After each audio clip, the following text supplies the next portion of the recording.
Howdy, everybody. Hansuke here. We are back. It is another week. We got more Legends of Runeterra content.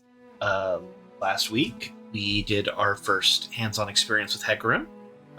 First thing I wanted to do is go ahead and follow up on that, kind of talk about what's been going on with that. Let's see if this is looking good.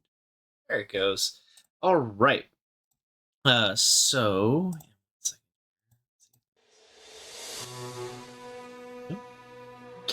trying to put music back better.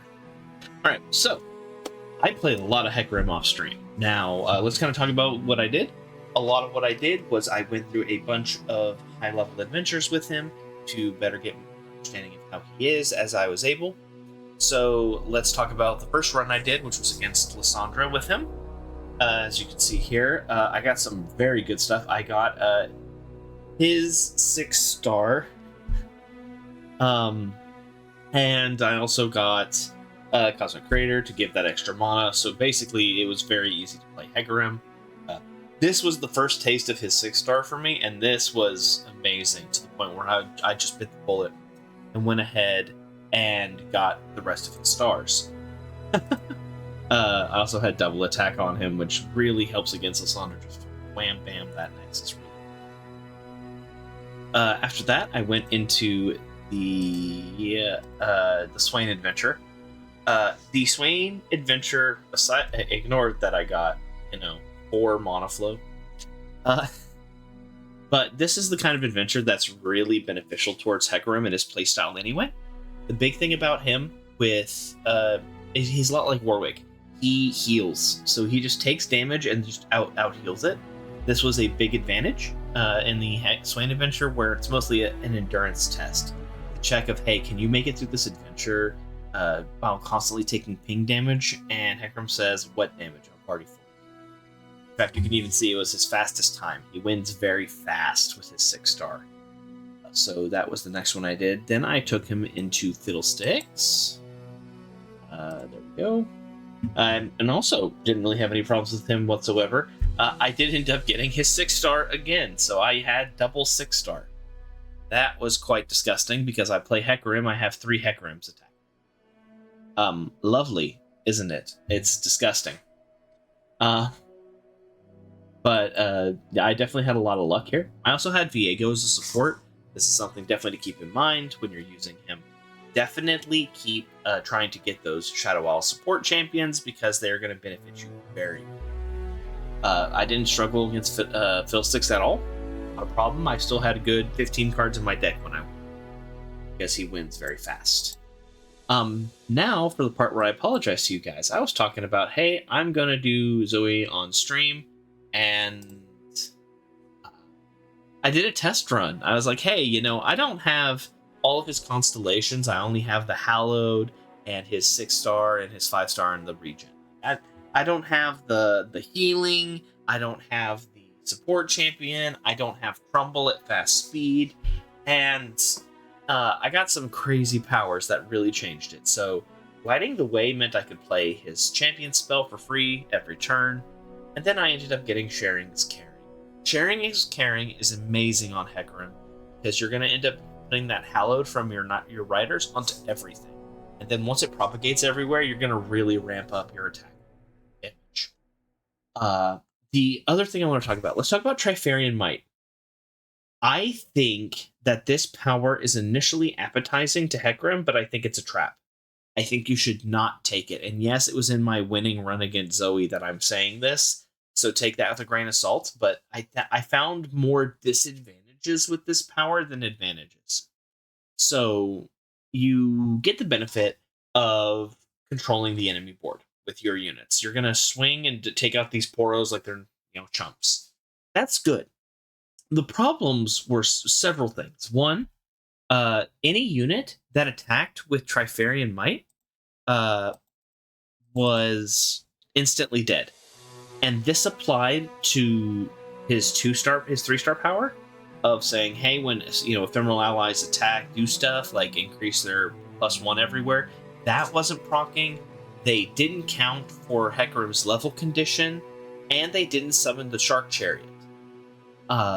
So the only champions that I was really running into that with was Hecarim himself with Death's Foil because he could not die. I don't think this is a good power for him. I felt like the disadvantages were way more than the advantages. At least for the Zoe adventure. If you're in an adventure where you don't need to have a whole board full of Poros every turn, then maybe you can get away with summoning a few ephemerals and then still having. So take that with a grain of salt. The other items I had Scout on Hecarim, which was great because if I played him on the off turn, where I don't have the attack token, I could just use it as a free rally, which was great. Also getting Thieves' Gloves, always an amazing choice. And then the Titanic Maul just made him stronger. I had a pretty good Dawning Shadow. This complemented by the fact that I had the Mana Refill Lux Power was very beneficial to help me, kill the enemy.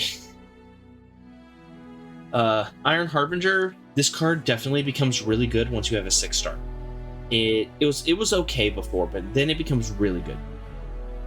You're gonna fill your board full of ephemerals all the time, and this guy is gonna have plenty of power. So this card has been very nice. I ended up with Shadow Totem, and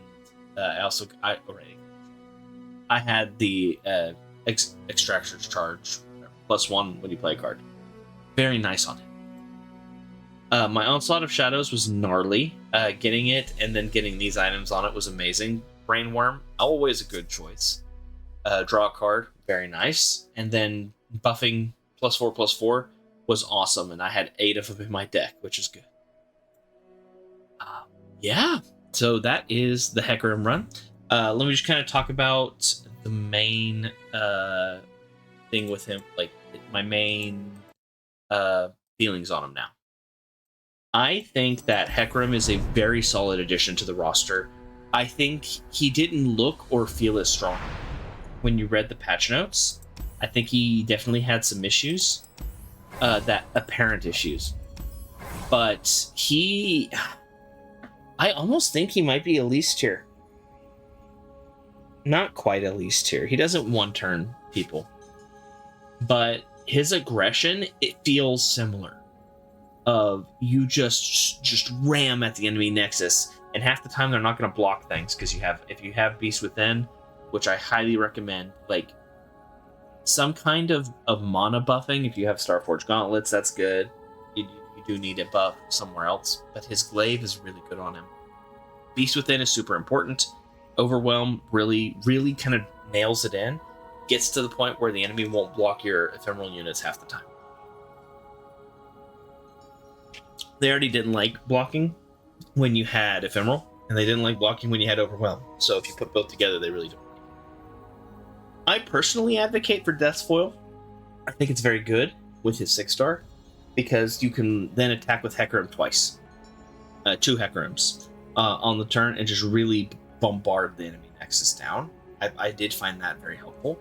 It does mean you're going to be a little more dependent on Hecarim than other deck options, though. So you have options. You could also look into something like, I'm just going to spitball a few options here.